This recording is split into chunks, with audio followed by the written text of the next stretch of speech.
The dog never took his solemn eyes off Luke. We gave him to the kids the Christmas before the accident. He loved them both, but he and my son Max had a very special bond. I thought poor Buddy would die himself of a broken heart after what happened. He whimpered and cried for months. Luke's heart ached at the pain in her voice and at the image she painted of the devastated dog. He wasn't with you last summer. I was still recovering from my own injuries, and we worried I'd trip over him or he'd knock me over without meaning to.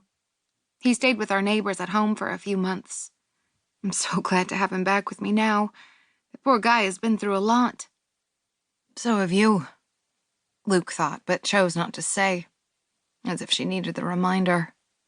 I owe you the world's biggest apology, she said, startling him. I was the one stalking you. How do you owe me an apology? You were checking on me. Big difference. She curled her legs up and under her and turned to him.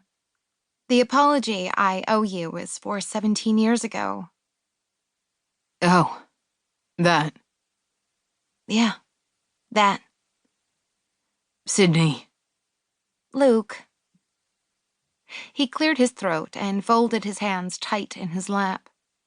This was far more excruciating than he'd ever imagined it would be. And he'd imagined it plenty of times. Thousands of times, to be honest.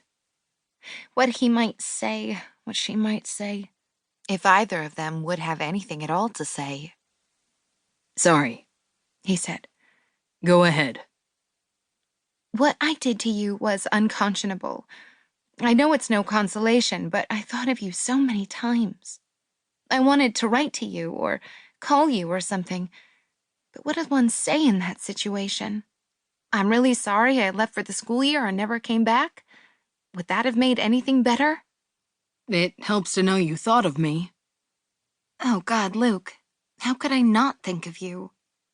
Those summers, the time we spent together.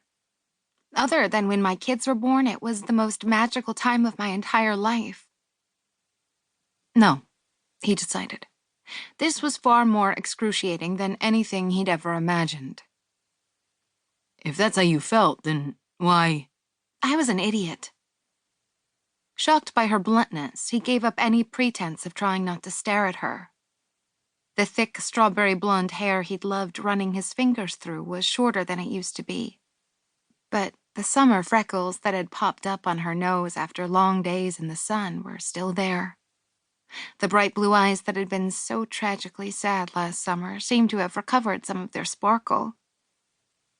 I had this idea, of how my life should be, who my husband should be, what he would do for a living, where we would live. I was a snobbish fool. I suppose the boy you'd left behind on the island, who worked at the Marina and never made it to college, didn't quite fit the bill. Luke tried like hell to keep the bitterness out of his tone, but after so many years of suspecting what had driven her away, hearing confirmation of what he'd most feared was hardly a balm on the still open wound. I know there's nothing I can say to change what happened all those years ago, but I want you to know. I regretted the way I treated you. I always regretted it. Hearing that didn't help as much as he thought it would. She looked down at her hands. Sometimes I wonder if what happened to me was payback. Don't say that. No one deserves what happened to you. Karma can be such an awful bitch, she said ruefully. Maybe I asked for too much, I can't believe in a god or any higher power who'd take the lives of innocent children to pay their mother back for being cavalier with the feelings of an old boyfriend. Sydney winced. Cavalier? Ouch. What would you call it? Horrible. I was horrible to you. She leaned her head back on the rocker and studied him. You haven't changed at all. I'd know you anywhere. Your hair is shorter, but otherwise you look exactly the same, too. Tell me you found someone else, got married, had a boatload of kids. Tell me it all worked out well.